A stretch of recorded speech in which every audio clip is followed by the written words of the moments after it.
السلام علیکم ایوری بڈی، میرا نام سمر اشتیاق ہے۔ میں ٹورانٹو کینیڈا میں مقیم ہوں اور اسکول ووڈ میں ایز اے اسپیشل ایجوکیٹر اپنے فرائض انجام دے رہی ہوں۔ اس کے علاوہ بہت سارے کمیونٹی پروگرامز کا حصہ ہوں جو کہ امیگرینٹس اور مینٹل ہیلتھ کے لیے کام کر رہی ہیں۔ لائف ٹاکیز آن لائن میں نے اور میرے چند دوستوں نے مل کر یہ آرگنائزیشن بنائی کہ ہم مینٹل ہیلتھ سے متعلق کچھ اردو میں کچھ آگہی پیدا کریں۔ لہٰذا میری دوست فرح ملک، مشتاق محمد اور عرفان عامر جو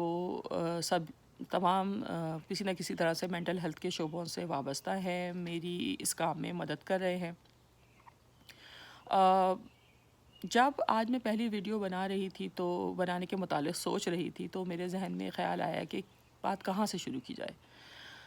اور یہ خیال آتے ہی آج کے دن کے بارے میں سوچا کہ آج کا دن کس لحاظ سے اہم ہے۔ آج کا دن اس لحاظ سے اہم ہے کہ آج فرسٹ رمضان ہے، اور فرسٹ رمضان کے لحاظ سے میرے ذہن میں جو پہلی سٹوری آئی وہ یہ آئی کہ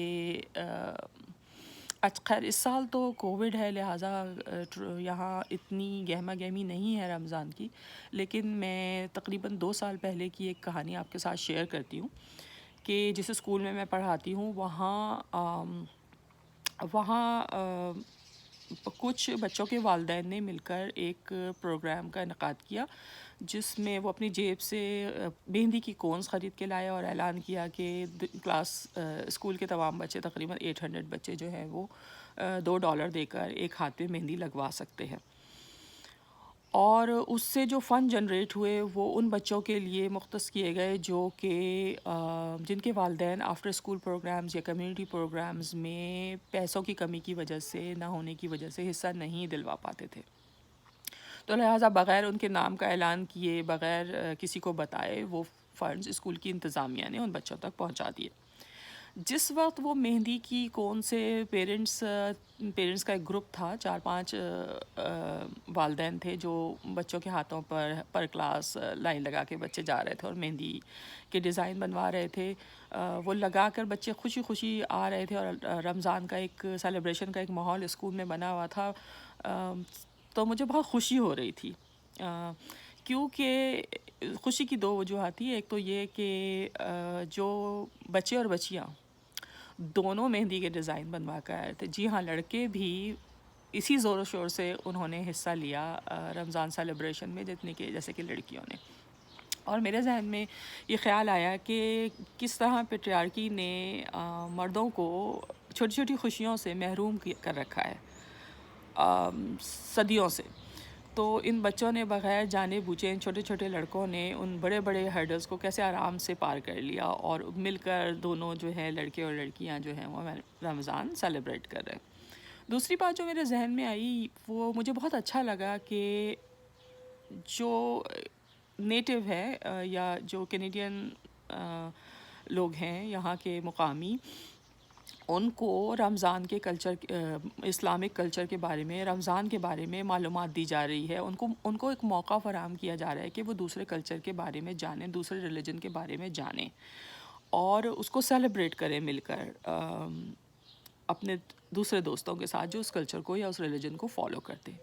ایک طرف تو یہ ایک امپورٹنٹ اویئرنیس پیدا کی جا رہی ہے، دوسری طرف جو ہے وہ بچے جو پاکستانی ہیں یا دوسرے مسلمان کنٹریز سے ان اسکولوں میں موجود ہیں، ان کو یہ موقع فراہم کیا جائے کہ وہ فیلنگ آف بلانگنگ پیدا کریں، ان کو لگے کہ یہ ہمارا بھی اسکول ہے، یہاں بھی ایسے ہی سیلیبریشن ہم جو گھر میں کلچر اور ریلیجن فالو کیا جا رہا ہے وہی یہاں پہ بھی کیا جا سکتا ہے،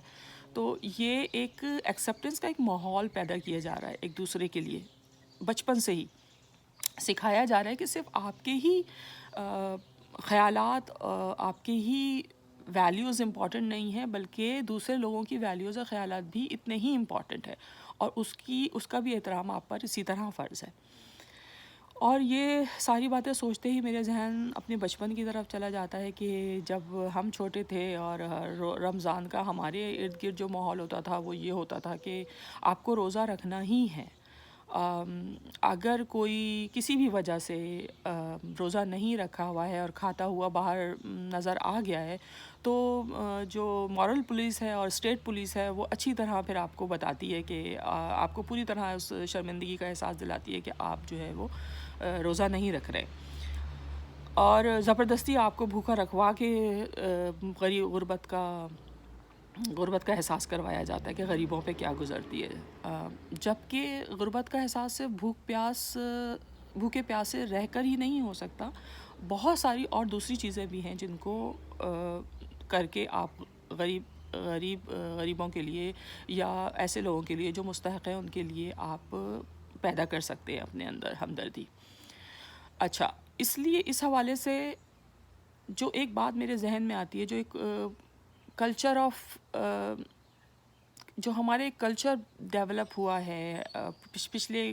کئی سالوں میں، ایک دوسرے کو ایکسیپٹ نہ کرنے کا، اور جس طرح تشدد اور جبر بڑھتا ہی چلا جا رہا ہے، اس سے میرے ذہن میں ایک سوال یہ آتا ہے کہ کیا اثر پڑ رہا ہے ہماری مینٹل ہیلتھ پر، ہماری ایموشنل ہیلتھ پر اس جبر اور تشدد کا؟ جو مائنورٹیز ہیں، جو ڈیفرنٹ کلچر کے لوگ ہیں، ان پر کیا اثر پڑ رہا ہے، ان کی ذہنی صحت کس طرح متاثر ہو رہی ہے، اور ہماری اپنی ذہنی صحت کس طرح متاثر ہو رہی ہے، ہم کس طرح اپنے آپ کو مٹیریلزم میں دفناتے چلے جا رہے ہیں۔ ہمارے پاس ہماری اپنے کلچر کی، ہمارے اپنے ریلیجن کی کوئی روح نہیں ہے، ہم صرف اس کو بنیاد پرستی کو فالو کر رہے ہیں، اور اسی کو کنٹینیو کرتے چلے جا رہے ہیں، بغیر سوچے سمجھے ایک چیز فالو کر رہے ہیں۔ تو یہ ایک سوال میں آج آپ کے پاس چھوڑنا چاہ رہی ہوں، آپ اس پر کامنٹس کریں اور مجھے بتائیں کہ آپ کا کیا خیال ہے کہ کس طرح ہماری ذہنی صحت اس تمام کلچر سے متاثر ہو رہی ہے۔ شکریہ۔